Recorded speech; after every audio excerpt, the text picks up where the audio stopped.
Bytes யாருக்கு தான் அந்த பைட்ஸ் பிடிக்காது சொல்லுங்கள். சின்ன வயசில் அவ்வளோ விரும்பி சாப்பிட்ட ஒரு விஷயம் அந்த பைட்ஸ். இந்த உலகத்துலேயே நான் உன்னை ரொம்ப மிஸ் பண்ணுறேன்னா அது பைட்ஸ் தான். நேற்று சூப்பர் மார்க்கெட் போகும்போது இந்த ஹல்திராம்ஸ் பில்லோஸ் கண்ணில் பட்டுச்சு. பார்க்கறதுக்கு பைட்ஸ் மாதிரியே இருந்தது. சரி ஓகே வாங்கி நம்ம டேஸ்ட் பண்ணி பார்க்கலான்னு பிரித்தா பைட்ஸ் மாதிரியே தான் இருந்தது பார்க்கறதுக்கு. பட் டேஸ்ட்டு என்ன தான் இருந்தாலும் நம்ம ஒரிஜினல் பைட்ஸ் அளவுக்குலாம் இல்லை. ஆனால் இதுவும் நல்லா இருந்துச்சு, நான் இல்லைன்னு சொல்லலை. ஏதோ சரி பைட்ஸ் தான் சாப்பிட முடியல, இந்த மாதிரியாச்சும் ஒன்று கண்டுபிடிச்சாங்களே அப்படின்னு சொல்லிட்டு சந்தோஷப்பட்டு சாப்பிட்டேன்.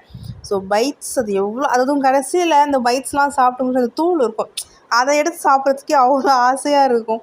ஸோ இதுவும் டேஸ்ட் சூப்பராக இருந்துச்சு. ஸ்ட்ராபெரி சரி சாக்லேட் சரி ரெண்டுமே டேஸ்ட்டு சூப்பராக இருந்துச்சு. இன்னொரு வாட்டி போனால் வாங்கி சாப்பிட்லாம். இதோட ரேட் பார்த்தீங்கன்னா 10 rupees. 10 rupeesக்கு ஒர்த்து. அதுவும் எனக்கு பர்சனலி ஹல்திராம்ஸ் ஸ்நாக்ஸ் சாப்பிட ரொம்ப பிடிக்கும். ஒன்றுமே ஹல்திராம்ஸ் ஸ்வீட்டாக இருக்கட்டும் எல்லாமே டேஸ்ட்டாக இருக்கும் சாப்பிட்றதுக்கு. அதே மாதிரி இதுவும் ரொம்ப டேஸ்ட்டாக இருந்துச்சு. ஓகே கைஸ், என்ன மாதிரி யாரெல்லாம் பைட்ஸை மிஸ் பண்ணுறீங்களோ கமெண்ட் செக்ஷனில் சொல்லுங்கள்.